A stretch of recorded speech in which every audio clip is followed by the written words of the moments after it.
has a different meaning, altogether a different dimension when you see it through Hanuman. Whatever is expected, go and give your best. In the name of the Lord.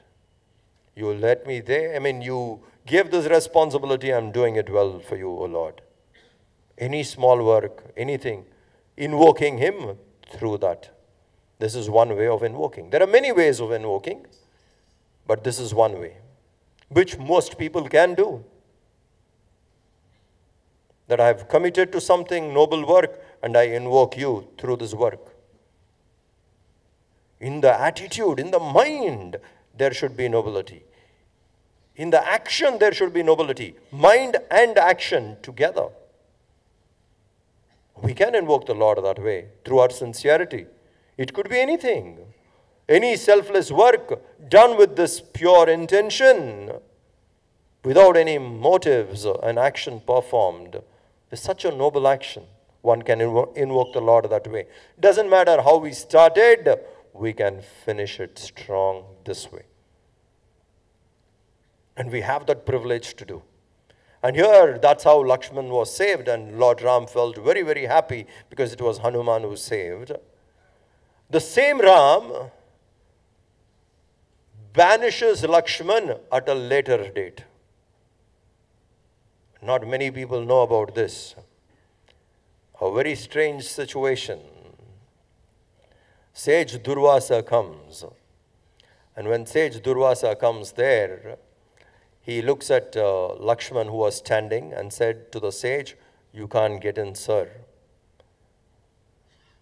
My brother is in discussion with Lord Yama. Nobody is allowed in. And in fact, he told me so." And Ram calls Lakshman towards the end of Ramayana.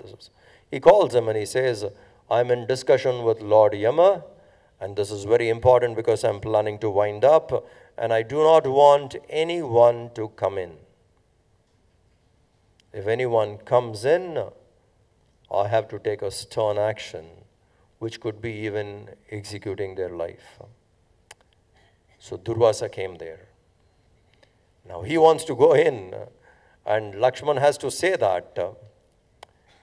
So if Lakshman says that Ram would kill anyone who is going in, Durvasa will say, "Let me see." And if he goes in and Ram has to do it again, that's not the right thing to do. So he makes Durvasa wait, saying, "Please wait for a moment.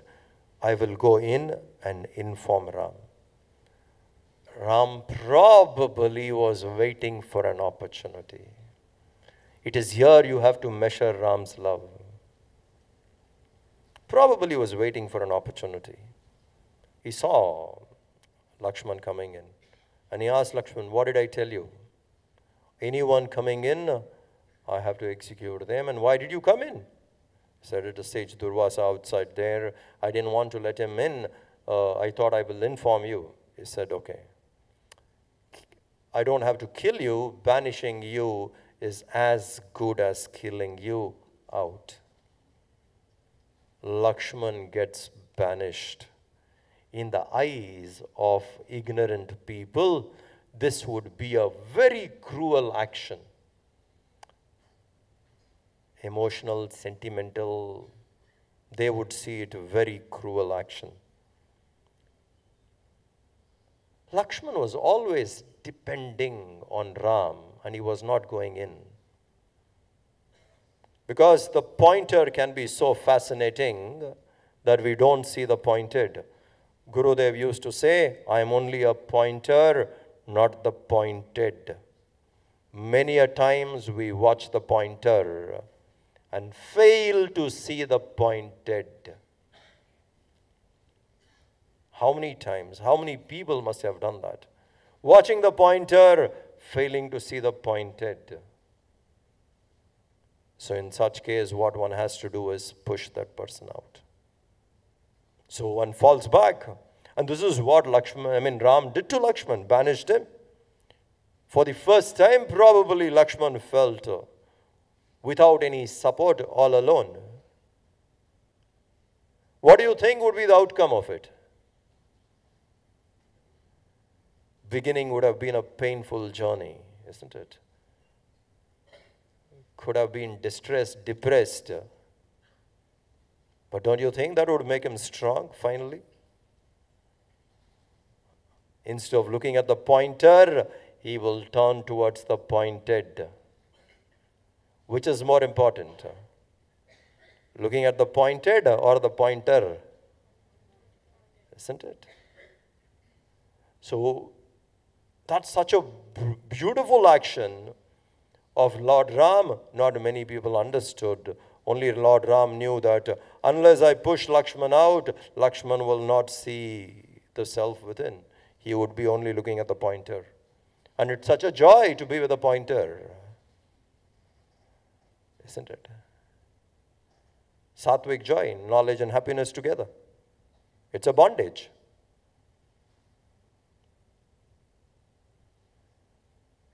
So Ram pushes Lakshman out. But here Lakshman was lying unconscious. It was Hanuman who went and brought Sanjeevani and saved Lakshman. Now, in Ramayana, Lakshman stands. Most of the time when you look at that character Lakshman, he stands for service. He stands more for dispassion. Sita stands for bhakti. Ram stands for knowledge. Lakshman stands for dispassion. Jnana, Bhakti, Vairagya. Lord Ram, Jnana. Mother Sita, Bhakti. Lakshman, dispassion, Vairagya. Vairagya is very, very important for us in our search for the truth.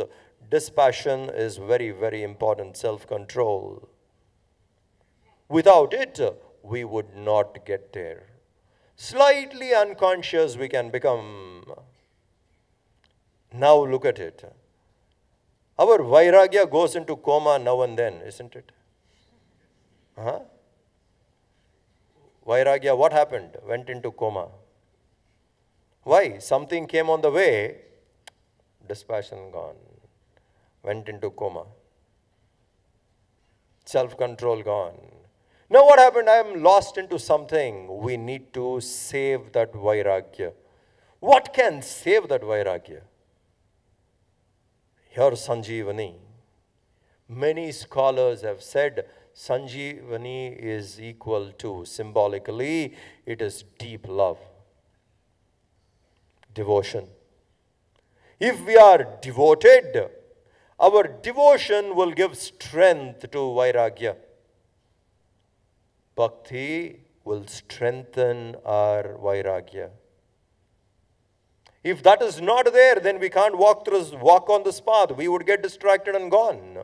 If we have to get there, we need this. Sanjeevani represents that kind of a devotion which can strengthen our Vairagya, dispassion. And that is very, very important. If we can strengthen our Vairagya through devotion, then we'll have the right kind of a control. And that is necessary. That Vairagya has to stand by Ram for Ram to achieve his goal. So Lakshman that way represents Vairagya. So in this verse, what we need to understand is, let us develop devotion. So from devotion, we can cultivate Vairagya. Now what is devotion? Every day I do puja. That is devotion.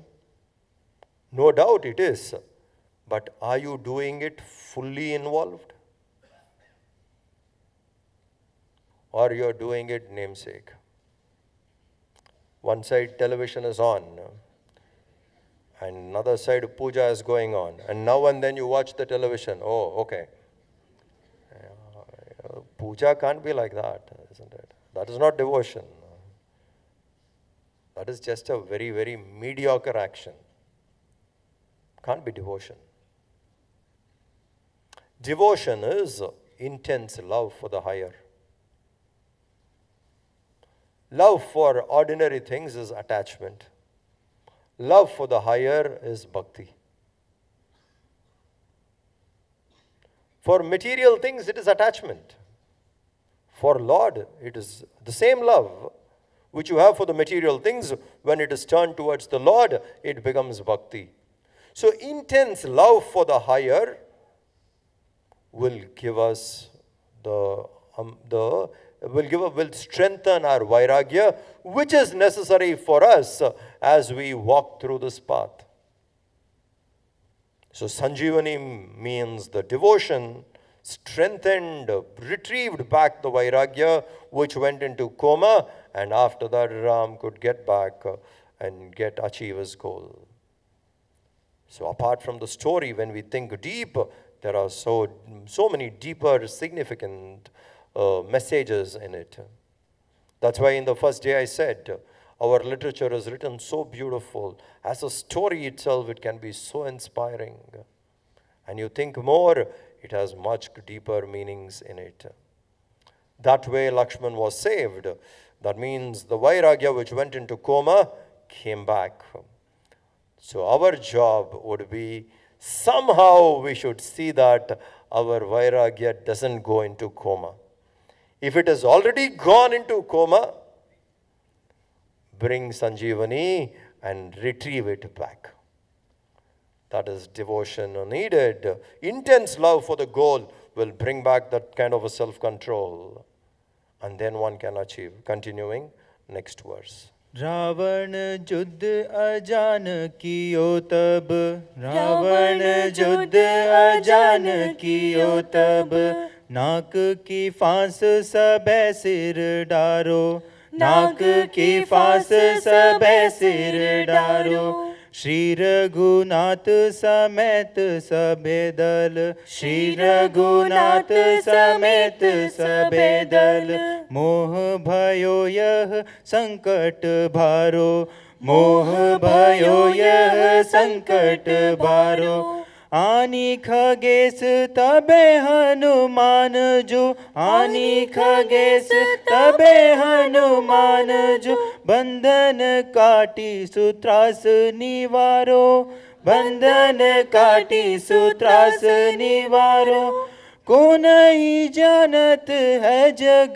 में कपि, को नहीं जानत है जग में कपि, संकट मोचन नाम तिहारो, संकट मोचन नाम तिहारो, रावण युद्ध अजान कियो तब, नाक की फांस सबे सिर डारो, श्री रघुनाथ समेत सबे दल, मोह भयो यह संकट भारो, आनी खगेश तबे हनुमान जो, बंधन काटी सूत्रास निवारो, को नहीं जानत है जग में कपि, संकट मोचन नाम तिहारो, संकट मोचन नाम तिहारो. Here, another situation which has happened in the war. Tulsidas ji says, Ravan invited the war due to his ignorance, and he had also certain powers by which he could become invisible, disappear, and he spread the spell of Naga Pasha, a kind of astra which made everybody unconscious, a kind of a poison which made everybody unconscious. All fell unconscious in the mesh of snakes on everyone. Everyone was hypnotized, including Lord Ram. This is the most beautiful aspect of Lord Ram. Ram came on this earth to show us to live as a person, as a human. He did not come here to show how a divine should live. He lived how a human should live. He showed us how a human can live, what humans are capable. So down to earth, on everything, he had that dharma in his mind. Based on that, he would respond on every issue. So Rama did not show that extra power when that Naga Pasha was sent, I can de-hypnotize it. No. He played a man, role of a man, and that's the most beautiful thing. In fact, we need to understand this very clearly. Most of the saints, not most, all of them, were only born human, then they become divine. When we see them shining out with divinity, we are very clever people. For our convenience, we say, oh, that was an avatar Purusha. So I don't have to do anything like that. He, isn't it? Swami Vivekananda came. Just like you and me, he was ignorant. And then scaled up to those great heights. Immediately, Nara and Narayan manifested again. Convenient, isn't it? Why can't we do? Why can't you rise up like Vivekananda? No, no, no. He is a Nara who came down. Such a brilliance came through Adi Shankaracharya, Bhagavad Path. What did we say? Shiva avatar. Very convenient. So that we don't have to do anything what he did. We don't have to even attempt, isn't it? It is convenient for us. Most people, when we see someone brilliant, immediately we say, oh, this is an avatar Purusha, a divine blessing. Add some story around them and saying, because of that in Valmiki, a dacoit who changed and rised. And so motivating if you realize, if you see that, someone who has fallen down stood up and brilliance came out. No, he's Varuna's avatar. Convenient. So that we can be as we are. Why can't you also do? Hey, what do you mean that you asking me to do? No, they are avatars, they did. We are like this. Very easy, isn't it? So anywhere we see a kind of a divinity, first put a brand and say, they are special people, we can't be like them. Don't ask me to do anything which they did. We brought a book out called Ram, the man of Treta Yuga.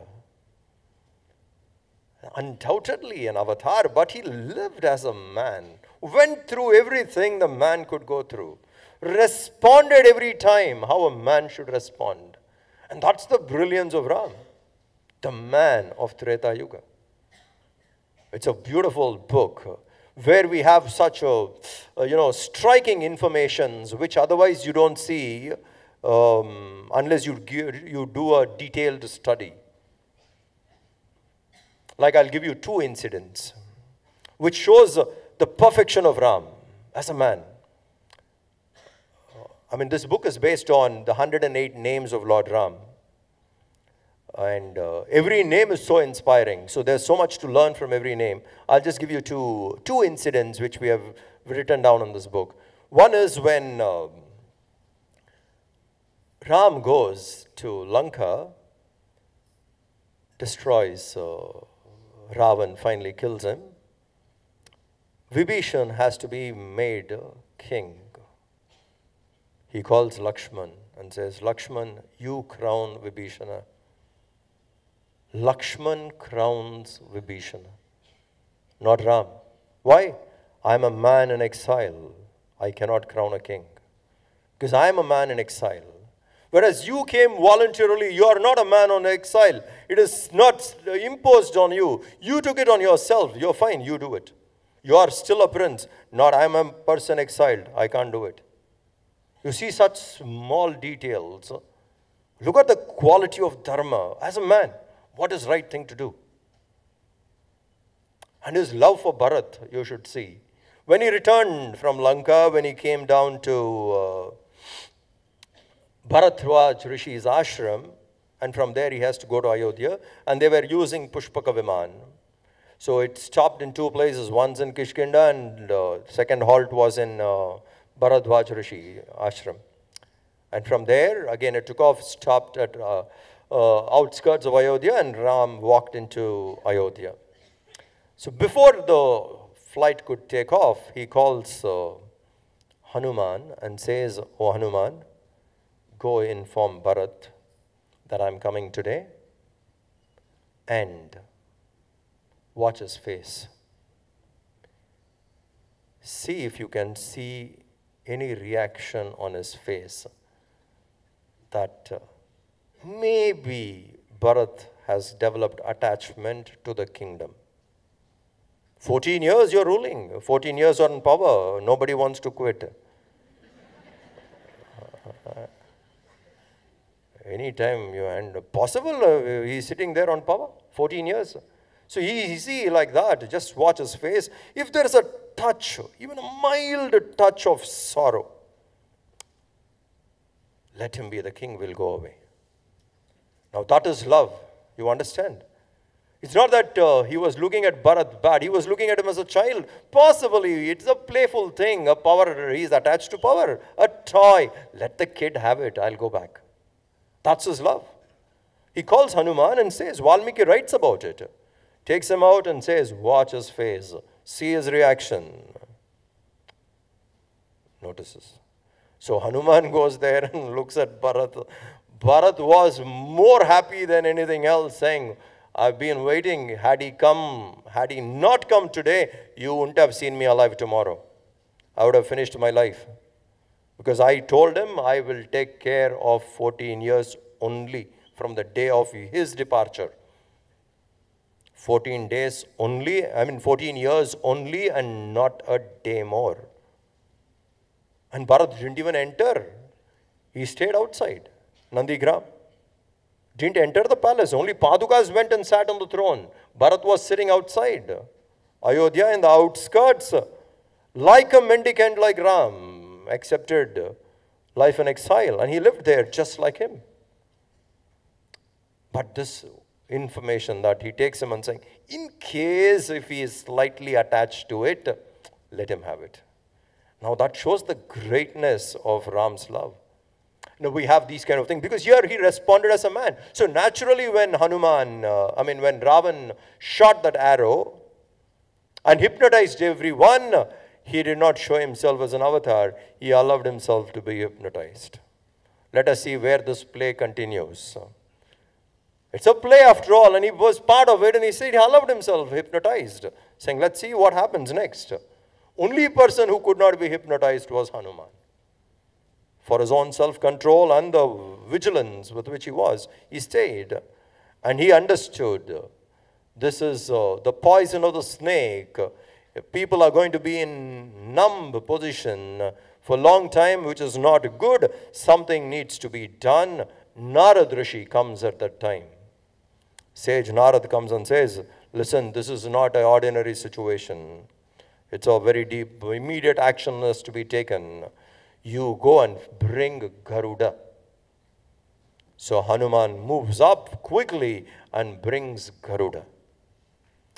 When Garuda comes, naturally he can take away the poison. And that hypnotic spell created through the poison of the snake was washed off by Garuda. He removed it. The bird in which Vishnu flies symbolically is discrimination. Viveka Shakti. With that, he could take off what is not needed, and all of them came back. And that too, on timely, Hanuman could bring Garuda. And those people who were unconscious under the spell became conscious. When Viveka comes to us, we become more conscious. Half of us are not conscious only, isn't it? We live life so unconsciously.